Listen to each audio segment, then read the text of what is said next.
Hello बच्चों, कैसे हैं आप सब लोग। उम्मीद है सबकी पढ़ाई अच्छी चल रही होगी। तो मेरा नाम है निशांत और आप लोग मेरे साथ सीख रहे हो फिजिक्स।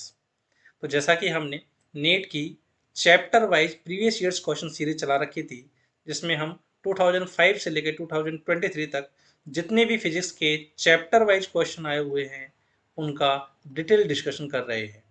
इस सीरीज में ऑलरेडी हमने यूनिट एंड मेजरमेंट जो चैप्टर है हमारा, वो ऑलरेडी डिस्कस कर लिया है। अगर आपने वो वीडियो अभी तक नहीं देखी है तो इस वीडियो के डिस्क्रिप्शन में आपको उसकी लिंक मिल जाएगी। सबसे पहले आप वो भी देख सकते हैं। चलिए फिर स्टार्ट करते हैं आगे। तो हमने मोशन एंड स्ट्रेट लाइन के जो क्वेश्चन आए हुए थे उनका ऑलरेडी पार्ट 1 अपलोड कर दिया था।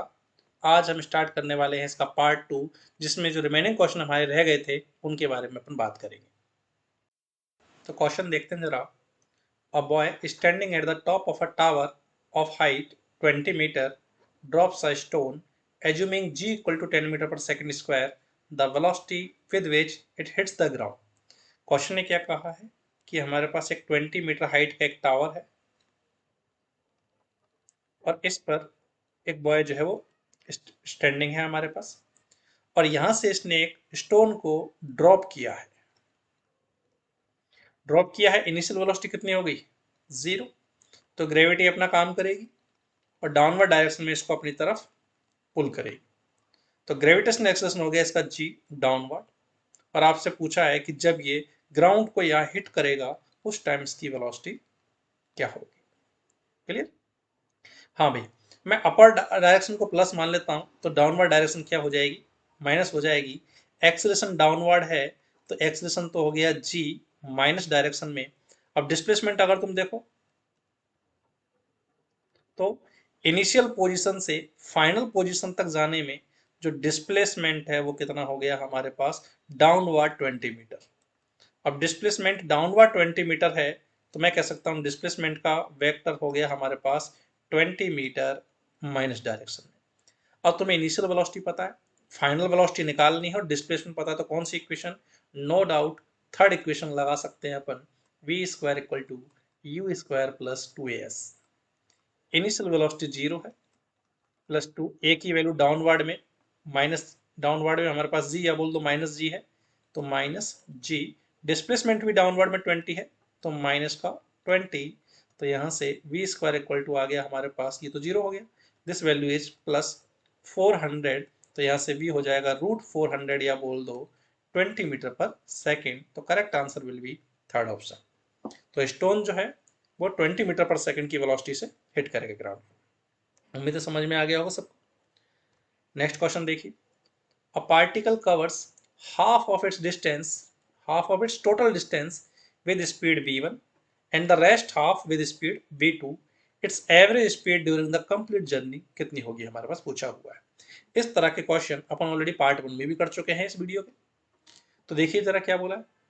आपसे बोला है कि पार्टिकल जो है इसने जितनी भी टोटल डिस्टेंस कवर की है, मैं मान लेता हूं let total distance to be small d. अब टोटल डिस्टेंस जितनी भी कवर की है उसका फर्स्ट हाफ मतलब d/2 ये कवर किया है स्पीड कांस्टेंट स्पीड v1 से, एंड रिमेनिंग हाफ कवर किया है कांस्टेंट स्पीड v2 से। और आपसे पूछा है एवरेज स्पीड बताइए। ठीक है, तो एवरेज स्पीड का फॉर्मूला क्या होता है हमारे पास? Total distance covered by the particle, total distance cover in the journey and total time of the journey. और टोटल डिस्टेंस तो d/2 और d/2 डी हो गई, हमारे पास टाइम नहीं पता तो इंडिविजुअल पार्ट का अपन टाइम भी निकाल लेते हैं।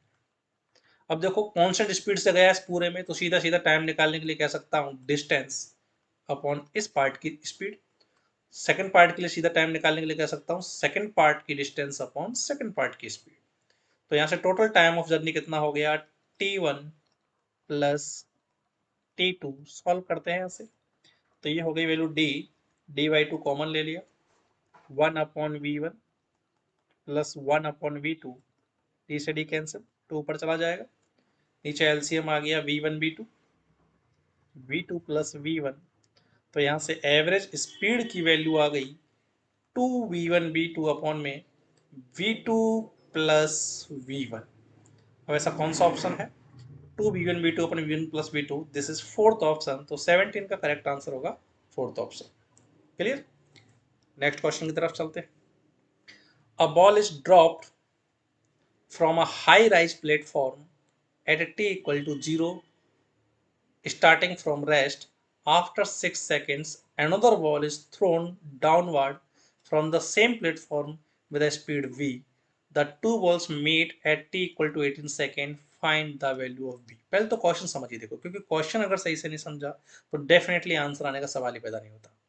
अब क्वेश्चन ने क्या कहा है कि एक हाई राइज हमारे पास प्लेटफॉर्म है, पर यहां से t इक्वल टू 0 सेकेंड पे starting from rest, initial velocity 0 रखते हुए अपन ने क्या किया, एक बॉल को ड्रॉप किया। तो यहां से ड्रॉप करते हुए ग्रेविटी के अंडर फ्री फॉल करती हुई नीचे गिर रही है। ठीक है, ये मान लो ग्राउंड हो गया। ठीक है, तो ये तो हो गई फ्री फॉल वाली। After 6 second another ball is throne, इसके 6 सेकेंड बाद, मतलब जब ये 6 सेकेंड गिर चुकी होगी, 6 सेकेंड फॉल कर चुकी होगी, यहां जब ये पहुंची है, उस टाइम यहां से एक बॉल को थ्रो किया ड्रॉप करने की बजाय v वेलोसिटी से। तो इसका स्टार्टिंग मोशन क्या हो गया, t इक्वल टू 6 सेकेंड, इसको t इक्वल टू 6 सेकेंड पे फेंका गया। अब आगे बोला गया है the two balls meet at t equal to 18, दोनों के दोनों हमारे पास 18 सेकेंड पे मीट कर जाती हैं सेम लेवल पे, टी इक्वल टू 18 पे। ये पहली बॉल यहाँ पहुंची और दूसरी बॉल भी यहीं पर सेम लेवल पे। देखो दोनों एक ही जगह एक ही लाइन के अलोंग चल रही हैं, कि जिस लाइन पे ड्रॉप किया उसी पे थ्रो किया तो रियलिटी में मीट करेंगी। मैंने इसको शो करने के लिए, थोड़ा क्लियर शो करने के लिए अलग अलग लाइन के अलोंग दिखा दिया है बस। ठीक है, तो टी इक्वल टू 18 सेकंड पे दोनों को दोनों बॉल यहाँ मिल गई, तो आपसे भी पूछा। अब तुम अगर ध्यान से देखो तो पहली बॉल जो है वो फ्री फॉल में, उसका टोटल टाइम ऑफ जर्नी क्या हो गया, वो 0 सेकंड से स्टार्ट हुई और 18 पे यहाँ तक पहुंची है। तो इसका टाइम ऑफ जर्नी तो हमारे पास 18 सेकंड्स है। फर्स्ट बॉल का टाइम ऑफ जर्नी तो क्या हो गया हमारे पास, 18 सेकंड्स। और सेकंड बॉल, फर्स्ट बॉल के लिए तो टाइम ऑफ जर्नी हो गया 18 सेकंड्स। सेकंड बॉल को टी इक्वल टू 6 पे फेंका और टी इक्वल टू 18 पे ये मीट की है, तो इसका टाइम ऑफ जर्नी क्या हुआ, 6 पे तो इसको स्टार्ट किया इसने मोशन और 18 पे पहुंचा है, तो इंटरवल कितना हो गया हमारे पास, 12 सेकंड। तो इसका जो टाइम ऑफ जर्नी है दैट इज 12 सेकंड। तो मैं कह सकता हूं जितनी देर में 18 सेकंड में जितना फॉल किया है नीचे की तरफ फर्स्ट बॉल 18 सेकंड में जितना ये फॉल किया डाउनवर्ड, उतना ही सेकंड बॉल फॉल की है डाउनवर्ड 12 सेकंड्स में। तो जो भी इक्वेशन अपन लगाएंगे मोशन की, फर्स्ट बॉल के लिए time of interval, time of motion 18 second रखेंगे और सेकंड के लिए 12 सेकंड रखेंगे। ओके, अभी निकालने के लिए क्या करें, तो दोनों का डिस्प्लेसमेंट सेम है। मैं अपवर्ड डायरेक्शन को प्लस मान लेता हूँ, डाउनवर्ड डायरेक्शन नेगेटिव हो जाएगी, तो सारे एक्सेलरेशन नेगेटिव हो जाएंगे हमारे पास माइनस जी। क्लियर, तो फर्स्ट मैं मान लेता हूँ, चलो ये हाइट भी h है हमारे पास, तो फर्स्ट बॉल का डिस्प्लेसमेंट डाउनवर्ड कितना हो गया, माइनस एच। सेकेंड इक्वेशन लगाते क्योंकि टाइम पता है अपन को, तो फर्स्ट बॉल के लिए लिखेंगे यू टी प्लस हाफ, ए की जगह माइनस जी क्योंकि डाउनवर्ड है, और टी हो जाएगा इसका 80। This is equation number 1।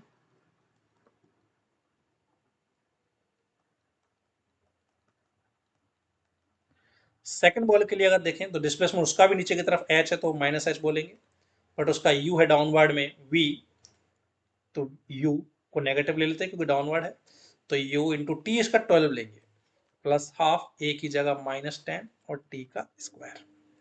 अब यहां से अपन इजीली क्या कर सकते हैं, इजीली वी फाइंड कर सकते हैं। तो देखो ये भी माइनस एच की वैल्यू है और ये भी माइनस एच की वैल्यू, दोनों इक्वेशंस को इक्वल करा देते हैं। तो इक्वेशन 1 इक्वल टू इक्वेशन 2 से -g/2 18 का स्क्वायर इक्वल होगा -12v -g/2 12 के स्क्वायर के। ठीक है, सॉल्व करते हैं। तो g की जगह अपन 10 रख देते हैं, तो ये वैल्यू हो जाएगी -5 इंटू 18 का स्क्वायर कितना होता है हमारे पास, 18 का स्क्वायर होता है हमारे पास 324 इक्वल टू -12v -5 इंटू 12 का स्क्वायर 144, सारे माइनस कैंसिल होके प्लस हो जाएंगे। तो ये वैल्यू कितनी हो गई हमारे पास, 5 इंटू 324 दिस इज 1620। 144 को मल्टीपल करते 5 से, दिस वैल्यू इज 720। बस कैलकुलेशन कर रहा हूँ, अब तो और कुछ नहीं बचा फिजिक्स का इसमें। तो 12v इक्वल टू आ गया 1620 माइनस 720। तो यहाँ से 12v की वैल्यू कितनी आ गई हमारे पास 900। तो v की वैल्यू हो गई हमारे पास 900 by 12। So this value is 75 metre per second. तो वो जो बॉल जिसको थ्रो किया है वो कितनी वेलोसिटी से थ्रो की गई होगी, second option 75 metre per second से। उम्मीद है सबको समझ में आ गया होगा। नेक्स्ट क्वेश्चन की तरफ चलते हैं। A particle moves a distance x in time t according to equation x equal to t plus 5 की पावर माइनस वन। कि पार्टिकल की जो डिस्टेंस है वो कितनी दे रखी है 1/t+5। अब एक्सेलरेशन का वेरिएशन पूछा है वेलोसिटी और डिस्टेंस के साथ, और ऑलरेडी अपन को रिलेशन पता है कि अगर अपन को डिस्टेंस दे रखी है तो डिस्प्लेसमेंट दे रखा है तो उसका टाइम के रेस्पेक्ट में जो डिफरेंशिएशन होता है वो स्पीड और वेलोसिटी दे देता है, और वेलोसिटी का टाइम के रेस्पेक्ट में एक्सेलरेशन एक्सेलरेशन दे देता है। हमारे पास ये x दे रखा है तो यहाँ से वेलोसिटी कितनी आ जाएगी हमारे पास dx/dt से।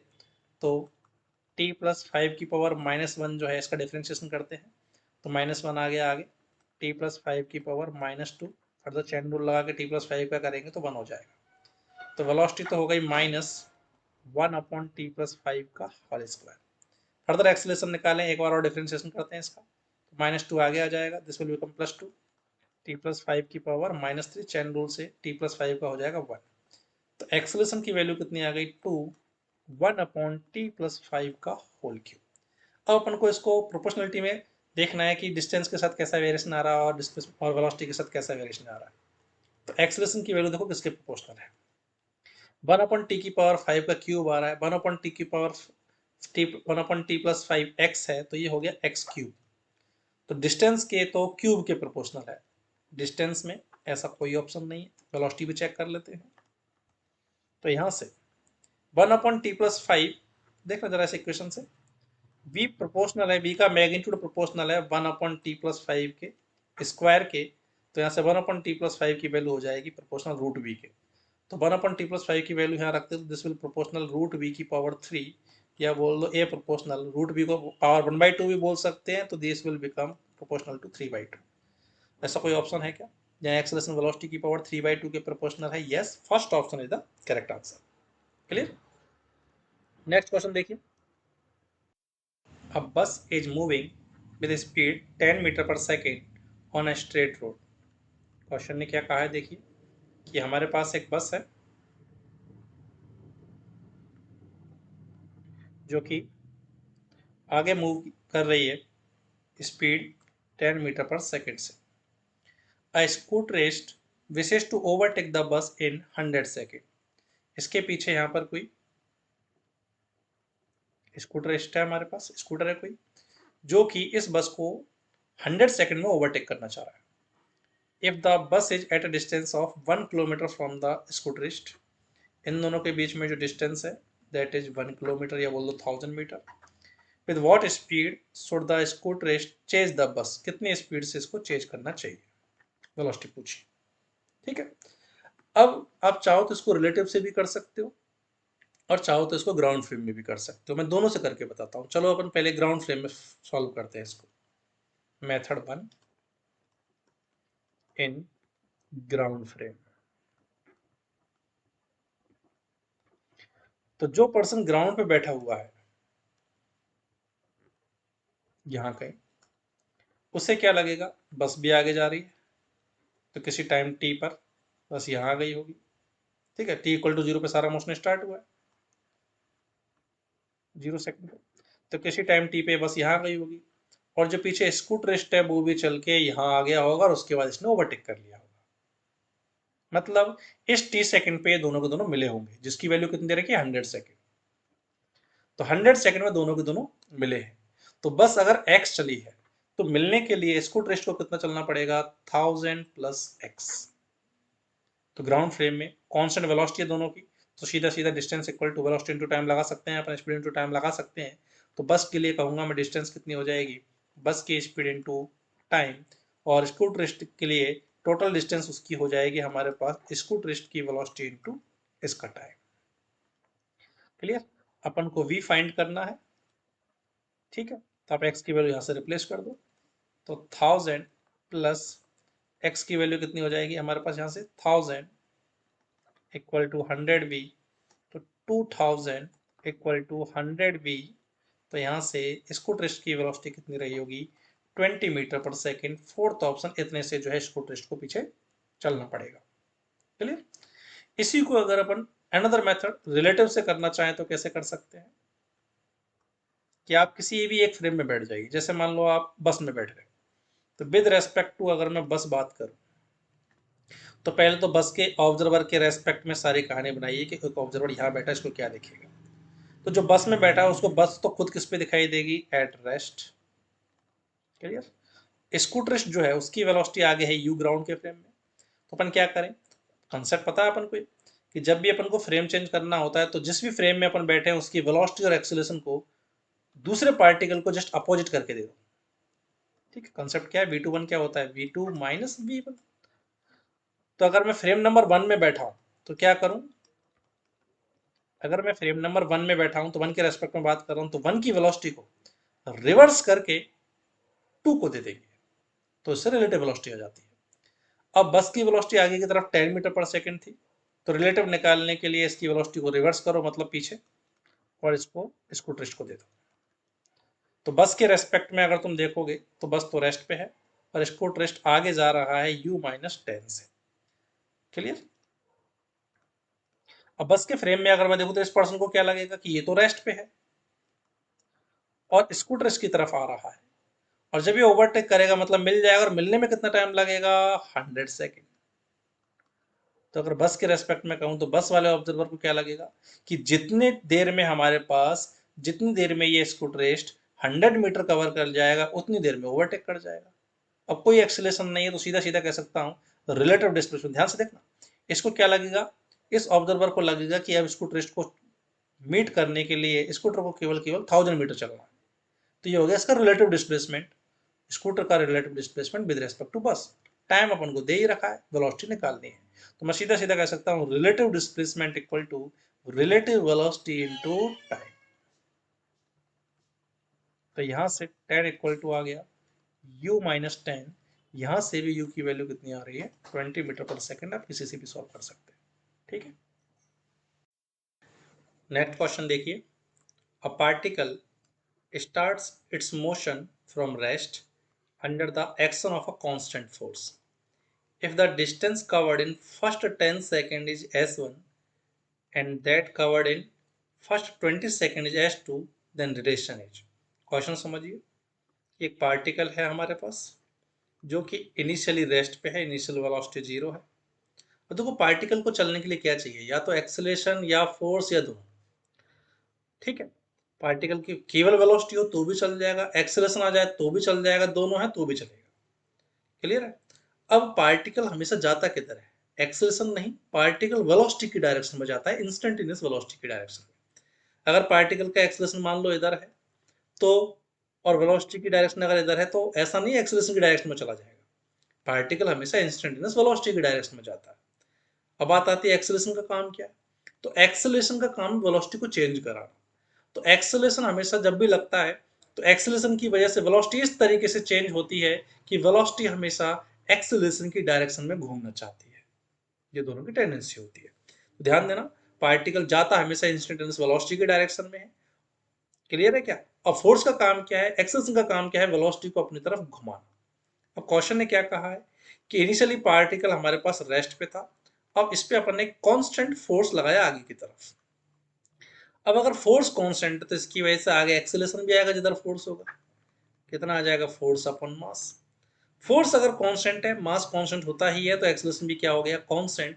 तो मैं सीधा सीधा कह सकता हूँ ये क्वेश्चन क्या हो गया कि इनिशियल वेलोसिटी 0 है और यूनिफॉर्म एक्सेलरेशन से ये पार्टिकल जो है इसको यूनिफॉर्म एक्सेलरेशन मिल गया। अब अगर वेलोसिटी होती तो वेलोसिटी की डायरेक्शन में जाता, अब वेलोसिटी नहीं है, एक्सेलरेशन, तो जिधर फोर्स लग रहा है उसी डायरेक्शन में ये इसको खींचना स्टार्ट कर देगा, और कांस्टेंट फोर्स है तो एक्सेलरेशन भी कांस्टेंट हो गया, इसी डायरेक्शन में ये 1D करता हुआ आगे की तरफ बढ़ जाएगा। तो एक चीज तो क्लियर है कि यूनिफॉर्मली एक्सेलरेटेड 1D का क्वेश्चन हो गया। अब इसने बोला क्या है कि शुरुआत के 10 सेकंड्स में 0 से लेके 10 सेकंड तक जो कवर्ड डिस्टेंस है, अब देखो बिना मुड़े पार्टिकल जो है वो एक्सेलरेशन इनिशियल वेलोसिटी तो 0 थी, तो जिधर एक्सेलरेशन में तो की तरफ चलता जाएगा, वेलोसिटी बढ़ती जाएगी, तो बढ़ती हुई वेलोसिटी से आगे की तरफ बंडी करेगा, कभी भी मुड़ेगा भी नहीं। और जब पार्टिकल बिना मुड़े स्ट्रेट लाइन पे चलता है तो जितना डिस्टेंस होती है उतनी ही क्या होता है उसका डिस्प्लेसमेंट। हालांकि इसने डिस्टेंस कहा बट फिर भी कह सकता हूं मैं कि S1 जो है डिस्प्लेसमेंट के ही बराबर होगा। तो शुरुआत के 10 सेकंड में ये S1 डिस्टेंस कवर किया and that covered in first 20 second is S2, और 20 सेकंड्स में जो डिस्टेंस कवर किया वो कितनी है हमारे पास S2 है। दोनों में रिलेशन पूछा है।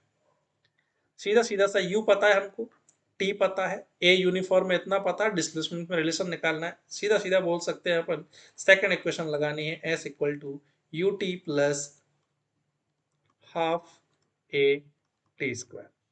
तो शुरुआत की 10 सेकंड्स की डिस्टेंस कितनी हो जाएगी हमारे पास, हाफ ए 10 का स्क्वायर, और 20 सेकंड्स की डिस्टेंस कितनी हो जाएगी शुरुआत की, हाफ ए 20 का स्क्वायर। दोनों में रिलेशन पूछा, डिवाइड कर दो, तो S1 बाई S2 की वैल्यू हो गई 100 बाई 400 से 1 बाई 4, तो relation is S2 equal to 4S1। Correct option is second option. Clear? Next question की तरफ चलते हैं। नेक्स्ट क्वेश्चन देखिए, a particle shows distance time curve as shown as given in the figure, the maximum instantaneous velocity of the particle बताइए। अब देखो average velocity और average speed की अगर मैं बात करूं तो एवरेज वेलोसिटी होती है total distance upon time, average velocity क्या होती है, टोटल डिस्प्लेसमेंट अपॉन टाइम। अब डिस्टेंस और डिस्प्लेसमेंट के बराबर होने की गारंटी नहीं है, डिस्टेंस या तो डिस्प्लेसमेंट के बराबर होगी, तो जब पार्टिकल बिना मुड़े सीधा चलेगा, बिना मुड़े जब सीधा चलेगा तब तो डिस्टेंस और डिस्प्लेसमेंट बराबर हो जाएंगे, तो एवरेज स्पीड और एवरेज वेलोसिटी भी बराबर हो जाएंगे। लेकिन जब पार्टिकल हल्का सा भी मुड़ गया तो डिस्टेंस तो ज्यादा हो जाएगी बट डिस्प्लेसमेंट कम हो जाएगा, तो डिस्टेंस ज्यादा होने पे एवरेज वेलोसिटी अब ज्यादा हो जाएगी, एवरेज स्पीड ज्यादा हो जाएगी, एवरेज वेलोसिटी कम हो जाएगी। तो distance is always greater than equal to magnitude of displacement, time से डिवाइड करते ही बोल सकते हैं average speed is also greater than equal to average velocity. कुल मिला के ये कहना था एवरेज स्पीड एवरेज वेलोसिटी के बराबर भी हो सकती है और ज्यादा भी हो सकती है। लेकिन इंस्टेंटेनियस की अगर मैं बात करूं तो किसी भी टाइम पे मैंने कह दिया पार्टिकल मान लो 10 मीटर पर सेकंड से जा रहा है आई कैप की तरफ, तो जो इसका इंस्टेंटेनियस वेलोसिटी का मैग्नीट्यूड होता है वही इंस्टेंटेनियस स्पीड भी बन जाता है। तो मैं कहूं इंस्टेंटेनियस स्पीड या कह दो इंस्टेंटेनियस वेलोसिटी का मैग्नीट्यूड एक ही बात है। एनी टाइम इंस्टेंटेनियस वेलोसिटी का वही मैग्नीट्यूड होता है जो इंस्टेंटेनियस स्पीड का होता है। अब यहाँ कैसे काम आएगा, आपको बोला डिस्टेंस टाइम ग्राफ, तो डिस्टेंस टाइम ग्राफ का जो स्लोप होता है, डिस्टेंस टाइम ग्राफ का जो स्लोप होता है with time axis that give speed, और जो स्पीड है वही क्या हो जाएगी, इंस्टेंटेनियस वेलोसिटी का मैग्नीट्यूड। अब इसने बोला किस पॉइंट पे हमारे पास इंस्टेंटेनियस वेलोसिटी मैक्सिमम होगी, तो जहां इंस्टेंटेनियस स्पीड मैक्सिमम होगी वह इंस्टेंटेनियस वेलोसिटी भी मैक्सिमम हो जाएगी। अब इंस्टेंटेनियस स्पीड क्या होगा इस ग्राफ का, टेन थीटा। ठीक है, तो जहां स्लोप मैक्सिमम होगा वहीं इसकी इंस्टेंटेनियस वेलोसिटी भी मैक्सिमम हो जाएगी। तो बेसिकली स्लोप देखना है कहाँ मैक्सिमम है। ए पॉइंट पे अगर यहाँ अगर देखें ये स्लोप हो गया, बी पे ये स्लोप, सी पे अगर तुम देखोगे तो सबसे ज्यादा एंगल बन रहा है सी पे, डी पे फिर से एंगल कम हो गया, तो सी पे थीटा सबसे ज्यादा है तो टेन थीटा भी ज्यादा होगा, स्लोप ज्यादा हो गया, मैक्सिमम हो गया, तो इंस्टेंटेनियस स्पीड भी मैक्सिमम हो गई, तो इंस्टेंटेनियस वेलोसिटी भी मैक्सिमम, तो C point will be the correct answer for maximum speed. Clear? Next question की तरफ चलते हैं। 23 देखिए question, a particle moves in a straight line with constant acceleration. देखो कांस्टेंट एक्सेलरेशन बोल दिया, इक्वेशन ऑफ मोशन वैलिड। ध्यान देना जब भी इक्वेशन ऑफ मोशन लगाओ तो सबसे पहले चेक कर लेना कि वहाँ एक्सेलरेशन यूनिफॉर्म है या नहीं, क्योंकि इक्वेशन ऑफ मोशन केवल और केवल यूनिफॉर्म एक्सेलरेशन के लिए वैलिड होती है। अब क्वेश्चन ने क्या कहा है कि स्ट्रेट लाइन पे मोशन हो रहा है और एक्सेलरेशन भी यूनिफॉर्म है, ठीक है। Its velocity changes from 10 to 20, 10 से 20 इंक्रीज हो गई, मतलब सपोर्ट करने वाला होगा हमारे पास एक्सेलरेशन, तो जिधर वेलोसिटी रही होगी इंस्टेंटेनियस उधर ही आया होगा एक्सेलरेशन, तब ये वेलोसिटी बढ़ेगी। Initial velocity t equal to 0 पे आगे की तरफ है पार्टिकल की 10 मीटर पर सेकेंड, और कुछ देर बाद में वेलोसिटी हो गई फाइनली 20 मीटर पर सेकेंड। और ये जिधर वेलोसिटी उधर ही एक्सीलरेशन, तो ये वेलोसिटी बढ़ती हो जाएगी, मुड़ेगा नहीं, तो बिना मुड़े सीधा चलेगा, तो जो डिस्टेंस है वही डिस्प्लेसमेंट भी होगा। अब आगे बोला क्या है, while passing through a distance 135 metre, तो 10 से 20 वेलोसिटी होने में ये 135 मीटर की डिस्टेंस चला है, मतलब डिस्प्लेसमेंट भी चला है। तो वैल्यू ऑफ टाइम पूछी कि कितनी देर में सारा काम हुआ, हमें अपन को टाइम निकालना है। तो देखो इनिशियल वेलोसिटी पता है, फाइनल वेलोसिटी पता है, डिस्प्लेसमेंट पता है, तो यहाँ से तो पहले एक्सेलरेशन निकाल लेते हैं, फिर फर्स्ट इक्वेशन से अपन क्या निकाल देंगे, टाइम निकाल देंगे। तो लगाते जरा, तो थर्ड इक्वेशन से v का square equal to you square plus 2as, v square कितना हो जाएगा 20 का स्क्वायर, यू स्क्वायर कितना हो जाएगा 10 का स्क्वायर, प्लस 2 ए फाइंड करना है, डिस्प्लेसमेंट इज 135, फॉरवर्ड डायरेक्शन को मैंने प्लस मान लिया तो सारी प्लस हो गई। सॉल्व करते हैं, 400 में से 100 गया 300, 135 इंटू 2 कितना हो जाएगा हमारे पास 270। तो यहाँ से ए की वैल्यू आ गई 10 बाई 3 से जाएगा 10 टाइम्स और 3 से जाएगा 9 टाइम्स, तो 10/9 मीटर पर सेकंड स्क्वायर। अब इसने टाइम पूछा है, फर्स्ट इक्वेशन लगाते हैं, v equal to u plus a t से v 20 है, u 10 है, a 10/9 है, टाइम पूछा है, तो 10 इक्वल टू 10/9, तो यहाँ से t की वैल्यू आ गई 9 सेकेंड्स, मीन्स ऑप्शन नंबर 1। तो 9 सेकंड में उसकी वेलोसिटी 10 से 20 मीटर हो जाएगी, 135 मीटर की डिस्टेंस कवर करते हुए। क्लियर। नेक्स्ट क्वेश्चन देखिए, the distance travelled by a particle starting from rest and moving with an acceleration 4/3 metre per second square in third second. ध्यान देना, देखो मैं बार बार क्यों बोल रहा हूँ डिस्टेंस डिस्प्लेसमेंट के बारे में, क्यों कह रहा हूँ, क्योंकि जब भी पार्टिकल बिना मुड़े सीधा चलेगा तब डिस्टेंस और डिस्प्लेसमेंट बराबर होंगे, बट जैसे ही वो मुड़ गया तो गारंटी नहीं है बराबर होने की। अब इसने क्या कहा है कि डिस्टेंस पूछी है थर्ड सेकंड में, थर्ड सेकंड की डिस्टेंस बतानी है अपन को। अगर ये डिस्प्लेसमेंट बोलता थर्ड सेकंड का, सीधा सीधा मैं फॉर्मूला लगाया था u plus A by two 2n-1, जहां n की वैल्यू 3 रख देता अगर ये डिस्प्लेसमेंट पूछता तो। अब इसने डिस्टेंस पूछी, तो पहले चेक करना पड़ेगा कि डिस्टेंस और डिस्प्लेसमेंट सेम है भी या नहीं। तो क्वेश्चन है क्या है कि इनिशियली पार्टिकल रेस्ट पे था, तो वेलोसिटी से तो चलेगा नहीं, चलाएगा तो एक्सेलरेशन चलाएगा। Moving with an acceleration 4/3, data भी कांस्टेंट है, यूनिफॉर्म एक्सेलरेशन है 4/3, तो वेलोसिटी है नहीं, तो जिधर एक्सेलरेशन है उधर ही पार्टिकल चलता जाएगा और वेलोसिटी बढ़ती जाएगी। तो बढ़ती हुई वेलोसिटी से 1D करेगा, मतलब सीधा चलता जाएगा बिना मुड़े। अब बिना मुड़े जब चलता है तो जो डिस्टेंस होती है वही डिस्प्लेसमेंट भी हो जाता है। तो यहाँ सीधा सीधा कह सकता हूँ कि थर्ड सेकंड में मैं डिस्प्लेसमेंट निकालूं या थर्ड सेकंड का मैं डिस्टेंस निकालूं, एक ही बात है। तो निकालते हैं डिस्टेंस, तो u की वैल्यू 0, a की वैल्यू 4/3, a/2, थर्ड सेकंड का फाइंड करना है, तो n की जगह 3 रख दिया मैंने, तो ये वैल्यू आ गई हमारे पास 2/3 इंटू दिस इज 5, तो डिस्टेंस हो जाएगी 10/3 मीटर। तो थर्ड सेकंड में ये पार्टिकल 10/3 मीटर चलेगा। Correct answer is option number 4। ठीक है, नेक्स्ट क्वेश्चन देखते हैं।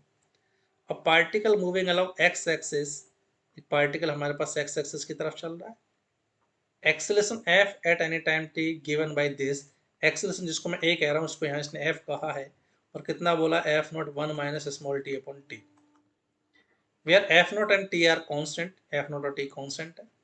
The particle at t equal to 0 है zero velocity, initially t equal to 0 पे वेलोसिटी 0 है, लिमिट लगाने के काम आएगा। When f equal to 0, particle की वेलोसिटी बतानी है, वो वेलोसिटी बतानी है जब एक्सेलरेशन 0 हो।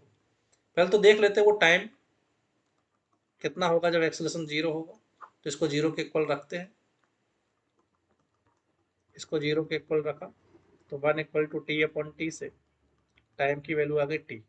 तो टी टाइम जब कैपिटल टी होगा उस टाइम एक्सेलरेशन 0 होगा, तो इस टाइम की वेलोसिटी पूछी है कि भाई कैपिटल टी टाइम पे कितनी वेलोसिटी होगी। अब देखिए, जब अपन को एक्सेलरेशन टी की फॉर्म में दे रखा होता है, ठीक है, एक तो चीज अगर तुम ध्यान से देखो तो एक्सेलरेशन टाइम डिपेंडेंट है, तो इक्वेशन ऑफ मोशन तो है लगने से रही, वो तो चीज सीधा सीधा दिमाग से निकाल दे अपन।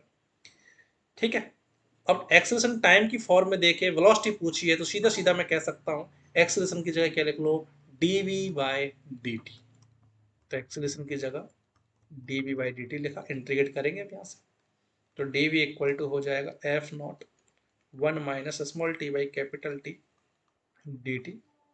ठीक है, अंदर लेके जाते हैं इसको, तो यहाँ से डी वी इक्वल टू आ गया एफ नॉट, कॉन्स्टेंट तो बाहर आ गया इंटीग्रेशन के, डी टी अंदर मल्टीपल किया तो D T minus T by capital T D T.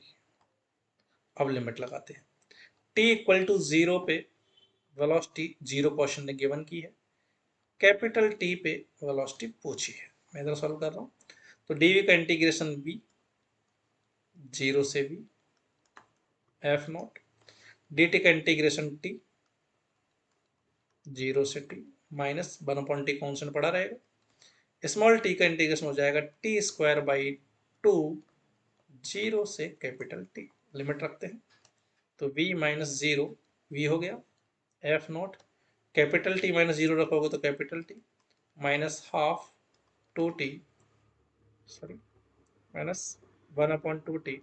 पहले अपर लिमिट रखो तो टी स्क्वायर, लोअर रखोगे तो जीरो बन जाएगा, टी से टी कैंसिल, तो ये वैल्यू आ गई F not T minus T by two, या बोल दो F not T by two.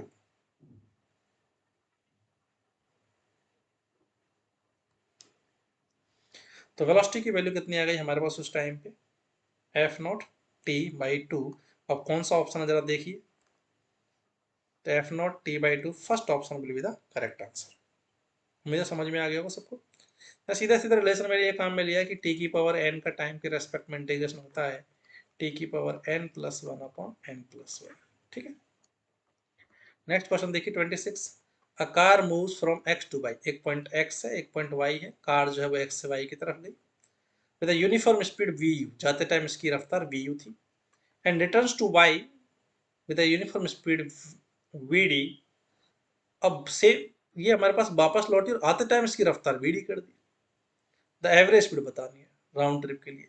तो मैं मान लेता हूँ दोनों के बीच की डिस्टेंस थी डी, तो जाने का टाइम कितना हो जाएगा हमारे पास, जाने की डिस्टेंस अपॉन जाने की स्पीड, तो आने का टाइम कितना हो जाएगा, आने की डिस्टेंस सेम पाथ से आया तो हमारे पास आने की स्पीड, हालांकि इसको मेंशन करना चाहिए कि सेम पाथ से आया है, कुछ नहीं बोला तो मानना पड़ेगा वरना क्वेश्चन सॉल्व नहीं होगा। एवरेज स्पीड पूछी है, एवरेज स्पीड क्या हो जाएगी, टोटल टाइम टोटल डिस्टेंस जाने आने की अपॉन जाने का टाइम अपॉन आने का टाइम, तो ये आ गया टू डी, डी कॉमन ले लिया, one upon v u plus one upon v d. इस तरह का क्वेश्चन थोड़ी देर पहले भी किया था अपन ने, कि जब पार्टिकल ने आधी डिस्टेंस बी वन से कवर की थी आधी बी टू से, तो एवरेज स्पीड आई थी two v one b two upon b one plus b two, same question है।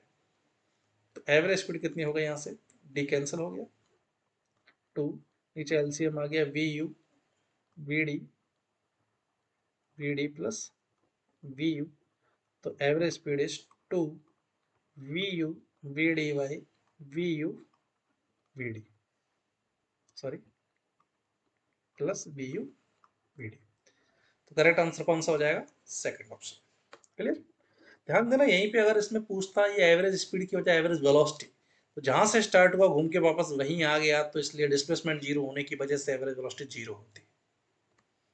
नेक्स्ट क्वेश्चन देखिए, the position x of a particle with respect to time t along x axis is given by this. ये position दे रखी है, position का time के respect में variation, where x is in metres and t is in second, सब कुछ ऐसा यूनिट में भी है। What will be the position of the particle when it achieves maximum speed? ध्यान देना इसने पोजीशन पूछी है और टाइम नहीं दिया। पोजीशन कब पूछी है, when वेलोसिटी मैक्सिमम हो। ठीक है, चाहो तो आप इसको मैक्सिमम मिनिमम से भी कर सकते हो।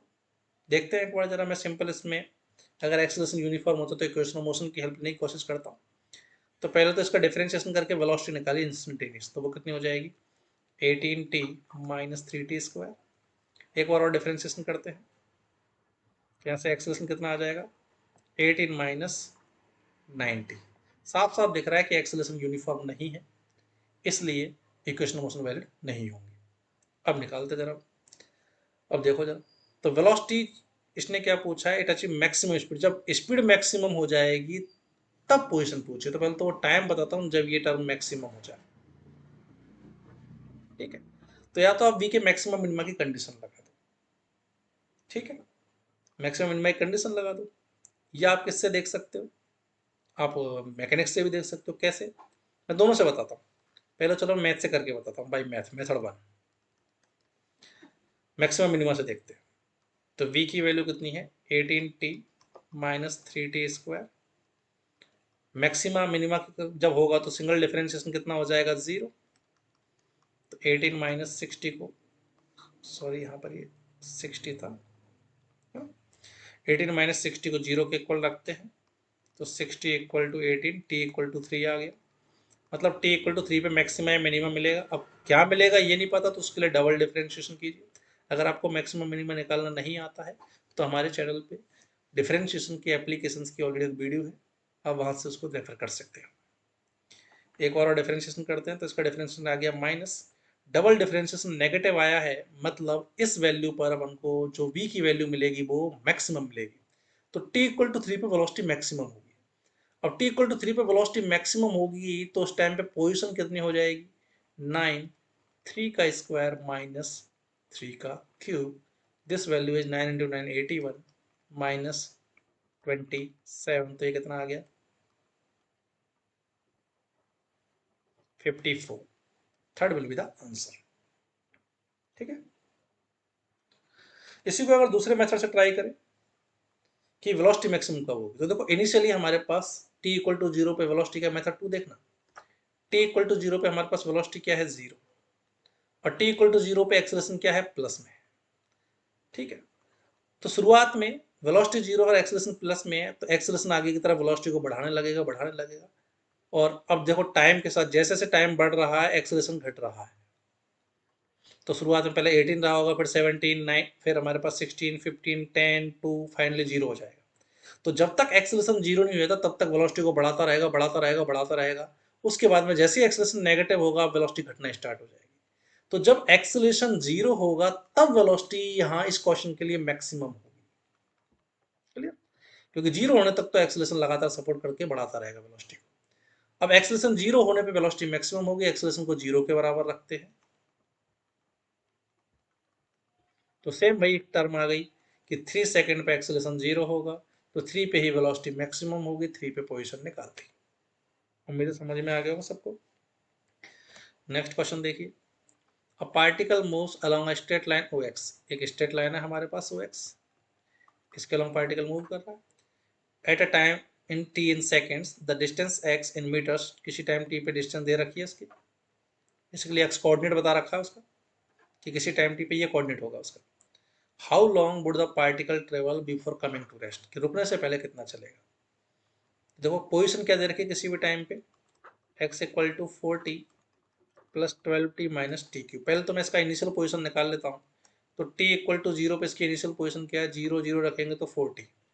t इक्वल टू 0 पे particle x equal to 4t पर है। क्लियर?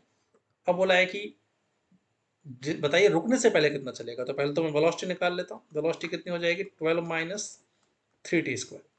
t इक्वल टू 0 पे वेलोसिटी प्लस में है, मतलब पार्टिकल आगे की तरफ जा रहा है। अब जैसे जैसे टाइम बढ़ रहा है ये वैल्यू सबट्रैक्ट डिक्रीज हो रही है, हमारे पास डिक्रीज हो रही है, मतलब फाइनली वेलोसिटी घटते घटते क्या हो जाएगी, 0। तो जब तक वेलोसिटी 0 नहीं हो जाती जब तक वो पॉजिटिव एक्स की तरफ जाता जाएगा और यहाँ कहीं जाके रुक जाएगा। अब देखते हैं वेलोसिटी कब 0 होती है। तो वेलोसिटी को 0 के इक्वल रखा, 12 equal to 3t²। T square की वैल्यू 4 हो गई, टी की वैल्यू आ गई plus minus 2 second. Time negative होता नहीं, प्लस कंसीडर करेंगे। तो मैं कहूँगा टी इक्वल टू 2 सेकेंड पे ये पार्टिकल रुक जाएगा।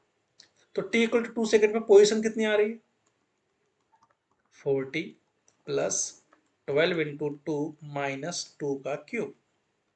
तो 40 प्लस 24 माइनस 8, तो 40 प्लस 16, तो ये हमारे पास 56 मीटर पे होगा।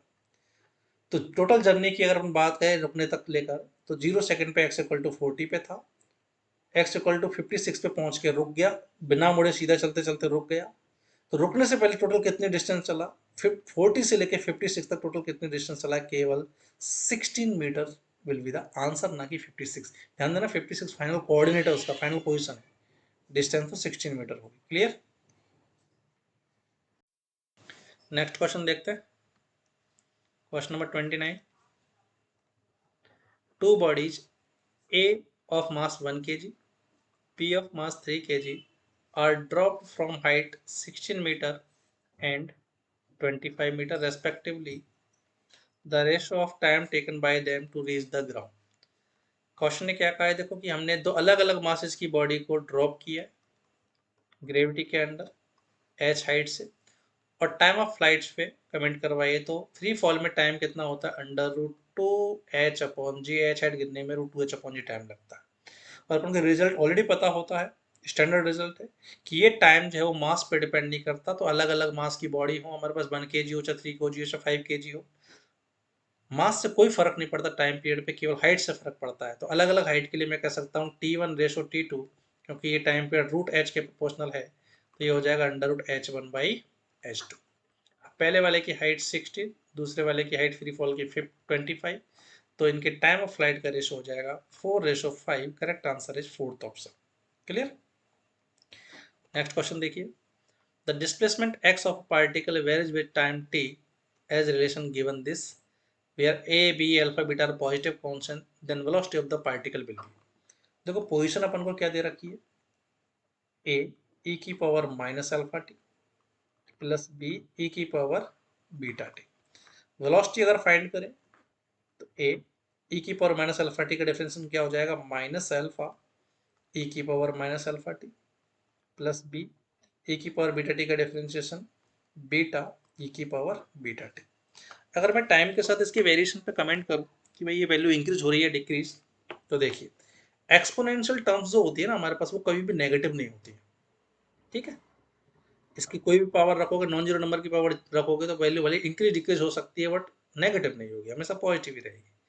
यहाँ देखना जरा, तो हमारे पास क्या हो रहा है इसमें, तो जैसे जैसे मैं टाइम को इंक्रीज करूंगा तो पावर इंक्रीज होगी, तो ये वाली टर्म इंक्रीज होगी।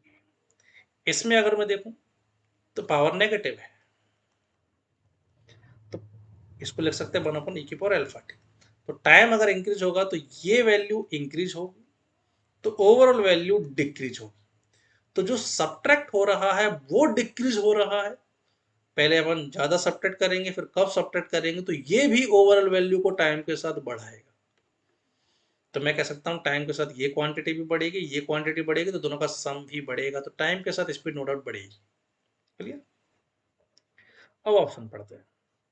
तो फर्स्ट ऑप्शन क्या कह रहा है कि velocity go on decreasing with time, no increase करेगी। B independent of alpha and beta, alpha और बीटा पे डिपेंड नहीं करेगी, देखो अल्फा और बीटा दोनों आ रहे हैं, डिपेंड करेगी, ये भी रॉन्ग हो गया। ड्रॉप टू जीरो में अल्फा एंड बीटा इक्वल हो जाएंगे, अल्फा बीटा को इक्वल रख के देखो, तो ये हो जाएगा velocity -a alpha e⁻⁻α t plus b, beta की जगह भी अल्फा रख देते क्योंकि इक्वल करने को बोल रहा है। तो ध्यान से अगर देखो तो ये टर्म और ये टर्म तो सेम हो गई हमारे, सॉरी सेम नहीं है, इसकी पावर प्लस और इसकी पावर माइनस है, और यहाँ पर भी हमारे पास a चल रहा है और यहाँ पर क्या है b, दोनों डेफिनेटली एक दूसरे को कैंसिल नहीं कर रही, नॉन जीरो है। Go on increasing with time, yes correct answer will be fourth option. Clear. Next question देखते हैं। A ball is thrown vertically upward, it has a speed of 10 meter per second when it has reached one half of its maximum height। Question ने क्या कहा है कि एक ball को अपन ने किसी वेलोसिटी से ऊपर की तरफ थ्रो किया, मान लो u वेलोसिटी से थ्रो किया, it has a speed of 10 metre per second when it reached one half of its maximum height. अब वैसे तो अपन को इसका रिजल्ट पता है, जब बार थ्रो करते हैं तो मैक्सिमम हाइट कितनी आती है हमारे पास, u²/2g। अब क्वेश्चन ने कहा है कि जब ये अपनी हाफ की आधी हाइट पे पहुंचा है, मैक्सिमम की आधी हाइट पे पहुंचा है h max/2 पर, या बोल दो u²/4g पर, तो उस टाइम इसकी रफ्तार है 10 मीटर पर सेकेंड। तो पूछ रहा है कि how high does the ball rise, maximum height बताइए कितना होगा। क्लियर।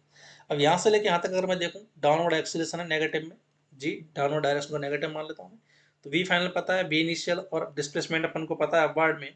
थर्ड इक्वेशन लगा के देखते हैं, तो बी फाइनल का square equal to v initial का स्क्वायर प्लस 2, ए डाउनवर्ड इसलिए माइनस का ले लिया, डिस्प्लेसमेंट अपवर्ड इसलिए प्लस का, डिस्प्लेसमेंट कितना है h max/2। ठीक है, तो यहाँ से अपन u निकाल लेते हैं, तो 100 का स्क्वायर इक्वल टू आ गया u², दिस इज g से g कैंसिल, 2 से 2 कैंसिल, तो ये आ जाएगा -u²/2। तो 100 इक्वल टू आ गया u²/2 तो u की वैल्यू हो गई हमारे पास u² हो गया 100 इंटू 2, या बोल दो u की वैल्यू आ गई √2 इंटू 10 √2 मीटर पर सेकेंड। तो इनिशियल वेलोसिटी तो 10 √2 मीटर पर सेकंड, अब जो पूछे वो निकाल सकते हैं। इसने बोला मैक्सिमम हाइट बताइए कितना राइज करेगा, तो मैक्सिमम हाइट की वैल्यू हो जाएगी u², सीधे यहाँ से डाटा काम ले लिया, अपॉन 2g, तो this will be 10 metre, maximum height will be 10 metre, second option. Clear? तो ये इसका डिस्कशन कंप्लीट हुआ। उम्मीद है सबको समझ में आ गया होगा।